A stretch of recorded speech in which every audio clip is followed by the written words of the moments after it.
All right, so in this chapter, what we're going to be exploring is the lighting of a room with exterior light only. So there's actually going to be no light sources in here. I'm not even actually going to be using sunlight for this particular exercise, just sort of the ambient skylights that are around, or skylight that comes through these openings.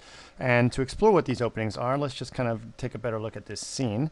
What we actually have is a large central room here. Actually, we can look at it in wireframe if you'd like. We have a large central room here where the camera is placed there. We have this kind of wall here with these two openings that go on the side here. We have two openings to the outside, two rooms that kind of wrap around in this zone here. And we have some furniture inside the space. So if we actually look at this, you can see that there's going to be an opening here to a back room. There's an opening behind us. Let's go back to the top view. And what I actually added, let's just look at this in smooth shaded, is slight openings all along the edge here. So there's actually like a slot of light that comes all along these walls. So there's actually plenty of spaces for the light to come in. There's a space right here along this wall. There's these openings here, and then there's these openings in these rooms. So there's lots of room for these things to come in. I kind of got the idea of this space. I was looking at through some of my architectural books, and this is a book. I found an image of a space by Stephen Hall. So this is kind of, for those of you that are familiar with architecture, this is kind of my Stephen Hall inspired space. I like to sort of be inspired by different architects, but not necessarily do exactly what they do, just sort of take pieces and ideas and then make them my own. Okay, so now that we've explored that, let's start looking at what these settings are. So what we're going to look at is, if we actually look at the shaders, I'm just going to start off, as I always like to do, with just a neutral 50% gray shader, just in the diffuse. And we've kind of done these exercises before, but they're a good way to sort of start the scenario. And that is to actually go into the rendering here. And in our rendering, we're just going to look at what we've got set up. As you know, I like to use the adaptive Quasi-Monte Carlo anti-aliaser. If you'd like to use the adaptive, you can use that one as well. But generally speaking, I find this to be better, especially when we're starting to do with glossiness and with some textures. And then I've got my indirect illumination ready to go. We've gone through that. We've gone through that before. And we've also have it set up just for radiance map for my primary bounce, and just my secondary bounce is set to none for now. And sort of explain what that is. It's basically this equivalent to what an ambient occlusion would be in the or skylight, where basically just the sky comes in but doesn't bounce around. Ambient occlusion can be calculated in many different ways, but that's one way that you could consider it. And so I just have my my radiance map set up. Have it set up to medium and 30 and 30 here. I like to use these default settings and not try to get into all the details of this, because that sort of misses the point of what I'm trying to do. But with that being done, that's about all I have set up. Oh yes, and then my environment. I'll notice that I have a somewhat blue sky set up, and I also have a multiplier of 10. You're going to notice when you start doing interior scenes that you're going to need to amplify your skylight a lot if you want to bring in light from the outside. You just need a lot more light in the space, because it just won't go in any other way. You won't be able to get the intensity that you need. Alright, so what I've done here is I've actually pre-rendered all of our scenes that I wanted to try to get. So let's look at what this actually has. And if I look at this image, basically what I've done is I've re-rendered it, I've pre-rendered it, and I have my timestamp gone in here, so we can go through all of these pretty quickly. Single bounce of light, or no bounce of light actually, with the irradiance map, with the just the irradiance map, is basically not going to give us what we want, because we're not able to actually get light in these zones here, and this isn't quite what we want. We want to be able to have, you know, light bouncing around inside of space. Interior and global illumination does tend to take longer than exterior renderings, because we have to consider illumination for virtually every single pixel on the screen, as opposed to, if it was an exterior, it could be just something here, and all of this is sky, so you wouldn't consider it. So you do generally have to do that. And you also have to consider much more bounces of light, because obviously the single bounce of light isn't going to cut it for us. So let's actually jump right to it. Remember, this time is 1:40 here. And we're actually going to go in here. I'm going to go to Quasi Monte Carlo. And the default's at 3, but I'm just going to set it to 1 extra bounce of light at this point. So let's see what that gives us. So if we go in here and we set it to 1 extra bounce of light, you'll notice that immediately our space is starting to fill in with light. Just adding 1 bounce of light can add an enormous amount to your scene, and our render times have gone up by about 50%. So that's something to consider. Every time you start bouncing light, it's going to get more and more expensive. But we have a few artifacts here. I'm not going to worry about it too much. These are based on our sort of medium settings. There's other ways we can fight these artifacts, and we'll deal with that at some other point. Right now, I just want to start talking about, you know, the light of the space and what does that mean. Okay, so we've got in 1 bounce of light. And what if we actually went in here and we took this to 3 bounces of light? And what that's going to give us in here is it's going to give us another jump in rendering time. But we will notice that it's immediately started to fill in a lot more. And actually just adding 3 bounces of light, this was 1 bounce and then 3 bounce. It's not just made it brighter, but filled in a lot of the zones a lot more as well. So let's see if we can go even further. Let's take this from 3 and let's go up to 5 bounces and see if this makes a big difference. And you'll notice 2 things that are starting to happen when we do that. First is it only enhanced it just slightly to go to 5, and really actually here 3, 5, 3, 5. And our rendering times have gone up less in terms of percentage. So Vray is getting smarter as it's bouncing more and more light. It knows that it doesn't necessarily need to add more samples. It's still getting the intensity across, but it's reducing the amount of samples. But really, we really don't need more than these amount of light to, you know, sort of give us the coverage that we really need in our space. In terms of the artifacts, you see that they start to get a little better, but we can fight that in another way rather than dealing with it in a more expensive way of bouncing more light around. So let's go back to just a simple 3 bounces of light in our scene, and we're going to do that here. So we'll just go back to 3 bounces of light. Okay, so what we're going to look at now is what if instead of just using a sky like we've done, is we use an HDR, and you've sort of seen that we have an HDR here. But what you'll notice is that I actually again had to multiply up my HDR a lot when I do this. And that HDR is going to be multiplied by 20, which is, you know, I've done some tests and I know that that's actually going to be equivalent to about what I have here. So I'm just going to go ahead and copy this over into this slot, and I'm going to, or instance it into this slot. So now I have that HDR that's going to be going into the zone. And if you want to actually look at it, let's look at this HDR. You've seen it on my previous DVDs. Is the one with the big sky on it, and well, let's rotate a little bit so you can see a little bit more about it. It's got a big sky in it, and it's got some vegetation. There's actually a big sunlight over there, so it's kind of this mixture of yellow and blue sky, which is kind of nice. And so go back to 20, real bright sky.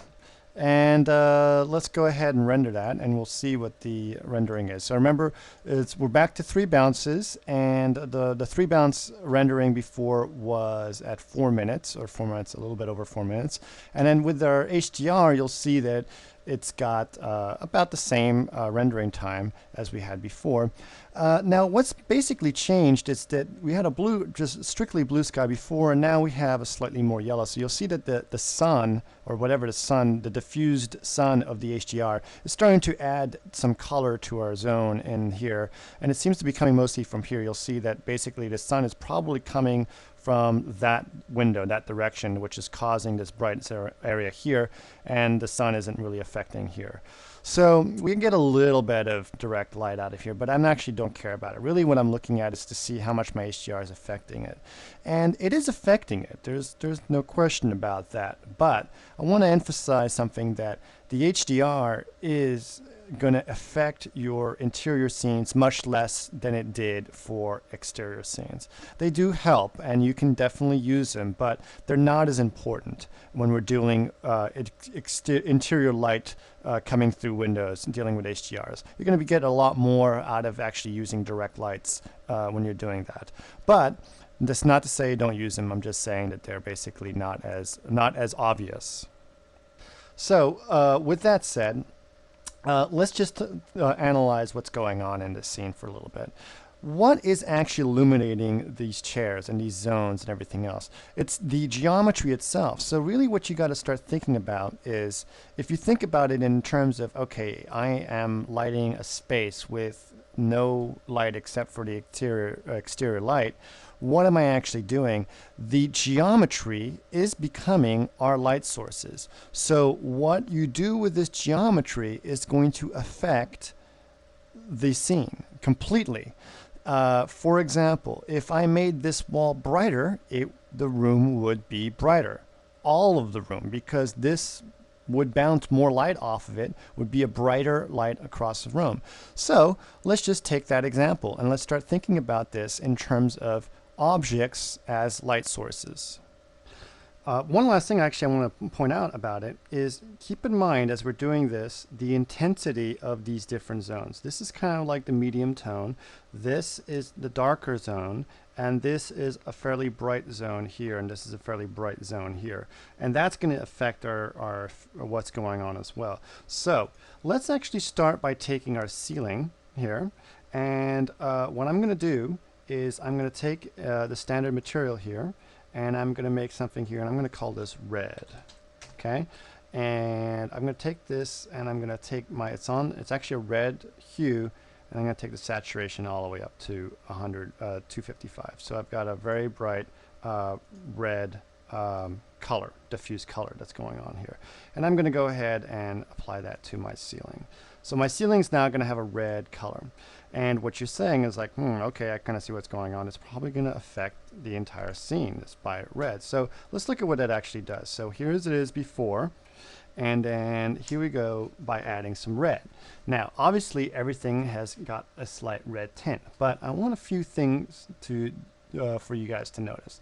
First is that this zone here, where is stronger because it's receiving more direct light. The ceiling is actually not receiving that much light. If it's not receiving that much light, it's not bouncing that much light. So this floor, while it's getting a red tint, is not getting as much of a red tint. This zone here is becoming redder than the floor because this ceiling is brighter. This wall is practically completely unaffected by the red color because it's receiving all of its light mostly through this slot. This has hardly any effect on it compared to the light coming from the ceiling. So you can see how things happen. This is the way things would happen in nature. I didn't do anything. All I did was basically make things red, but you should be aware of how your zones actually affect the global illumination setting. So actually, let's go back and let's take, instead of doing our ceiling, remember this was kind of like a neutral gray. So let's actually take our floor, let's actually take our ceiling and turn it back to a regular gray. And we'll take our floor elements, which is this and this, and we will turn that red. So we turn that red, and what that actually will do is the following. So we see this is the ceiling, and then this is our floor. Now you'll notice two things.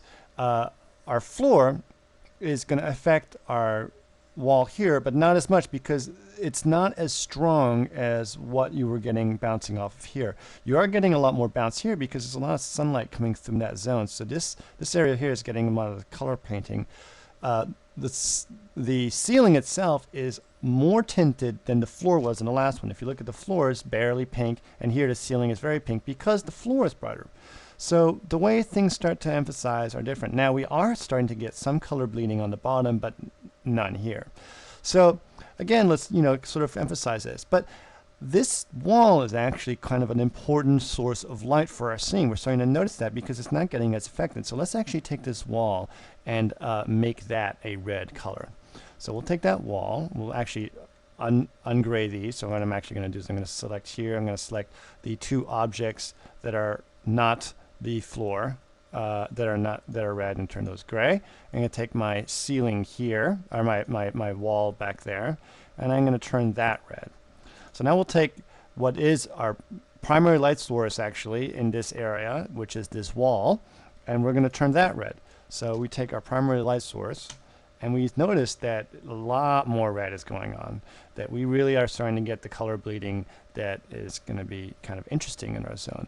So, and we even get it on the ceiling because it just bounces around everywhere. So where you place your colors and what goes on is very important. And let's actually take this and let's push it even further. Let's say, okay, not only do I want it red, but I want it bright. So let's make another copy of this color, and let's actually make it bright red. So let's make kind of bright red. And what I'm going to do that is going to take this diffuse, and instead of making it a 50% value, I'm actually going to go pump it up all the way to 255. So real bright red color. And this important thing you're going to notice here. Let's take that bright red and see how it affects there's two things I want you to notice. See how it affects the color of the wall, and then see how it affects the color of the space. So we've done that. Notice that our rendering times aren't really going up. We're sort of still in the same zone, which is kind of nice. But when we make this bright red, this did get slightly brighter. It did get brighter. But the room got definitely much brighter in terms of just picking up a huge amount of red going on all over the zones. So color and intensity of your walls are going to be a direct effect on how bright your room is. If you have dark paint, you're going to have a dark room. If you have bright paint, you're going to have a bright room. So these type of things are the things you need to start considering when you're dealing with global illumination of interior spaces, is materials as well as your light, because your materials and your shaders are basically light sources for your entire scene. Okay, so now let's take this scene and just keep going. So what I'm actually going to do is I'm going to open another scene here, which has got some textures on it. So I actually have the textured version of my scene. I'm going to not save that. And I'm going to get this textured version here. So the textured version, I've actually gone in and I've painted some textures, so we can actually look at these if you'd like. I've actually unwrapped all of these walls and painted some really nice textures on them, and we'll take a better look at this. So like for example, this wall here, you'll notice that if I actually open this, you'll see that it's a fully unwrapped wall, and I've got all this zones painted in there, and I've got the dirt smudges on all the corners, and these are important things. So when you're gonna start texturing things, you want to texture them correctly. So unwrap everything, paint all the corners, do all the stuff correctly, and you'll be happier in the end. So what I've got is I've got this kind of wooden step area here, and I've got a concrete floor and concrete kind of everywhere. This is going to be glass and leather and metal, just like these Corbu chairs here are going to have that. This Noguchi table is going to be a glass top with a black lacquer base, and sort of a medium gray concrete here, and just I've sort of painted everything in the zones that I'd like to do. So with that being said, let's just go ahead and look at what the renderings were. So we've gone ahead and done it with the textures, and you'll notice that basically our render times have gone up because they've had to add all of the current the consideration of all of the stuff that's going on in our scene in the textures. But nonetheless, we've got a nice little zones. We've got these different colors that I've emphasized from different things. And generally speaking, things are looking pretty good. A lot of these things that are smudges here are actually things I painted in, and some of them are actually the artifacts, but they kind of blend with each other, which is a good thing, because then we can hide them, especially if we bake in the textures. We can sort of hide all the artifacts of here. These little edges that I've done here, I've painted. These are all painted as well. Just keep that in mind. These aren't artifacts. These are just sort of, I want to emphasize watermarks that are along edges and everything else. And I've actually added some glossiness to this wood here, which is probably contributing to our rendering times as well. So we've got some glossy wood that's going on here, and but our floor is kind of this medium gray floor. All right. Okay, so what we're going to do is we're going to take our floor now, and we're going to give it, we're going to start going into some more specifics about materials and start thinking about specularity, and as we know, that is a reflection. So we're going to add some reflection to our floor. So let's go ahead and do that, and this is our floor zone here. And you'll notice I have a bunch of textures in there turned off. The little M means it's actually turned off. So I'm going to actually go ahead and turn on reflection. And we're going to get into all these in a little bit. But I'm going to turn on the reflection. And as you'll see, I'm using a fall-off map. We've gone through this before on the first DVD. And I've got it going from black to white. I have a texture here, but I'm actually going to go ahead and turn that off. And we're going to go ahead and look at what that affects it. So going from black to white, meaning with a Fresnel fall off, and this is going to give us a standard Fresnel fall off on our zone. And we do have a glossiness of 0.75. So let's look at what this does. And so we've gone ahead and added the glossiness that we want in our zone. And we're going to look at our floor. And you'll notice that basically it's added the reflection that we're kind of looking for. And of course, our rendering times have gone up again. So this is going to be, these are expensive things to do generally, but add a lot to our floor. Obviously, our floor looks kind of flat and dull and just like a concrete dull floor. Now it looks like it's slightly polished and is really starting to emphasize what we want.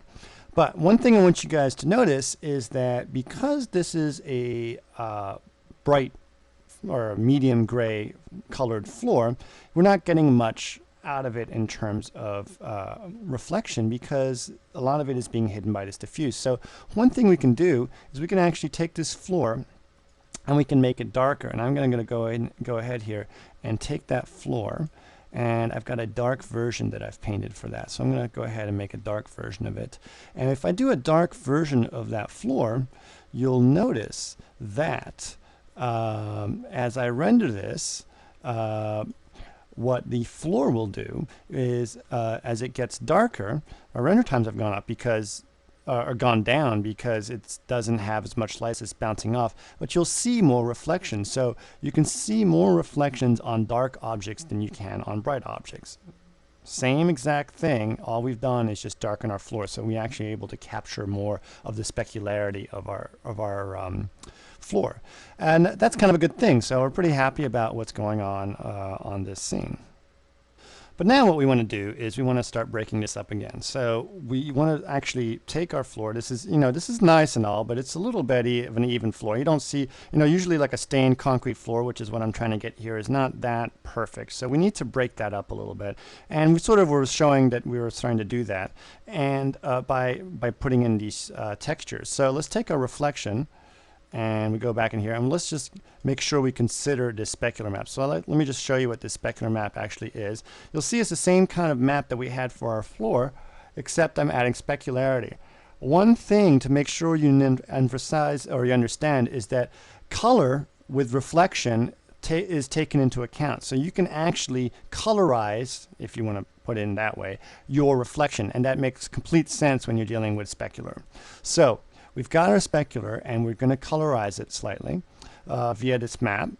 And another thing I want you to emphasize, this is dealing with the intensity. Notice also that actually I'm only adding it to the reflective side. I don't need to add it to here because I want that to go to black for the forward facing. So you only need to add it to the white zone, to the edge zone, which would be here. So make sure you only add the texture map here.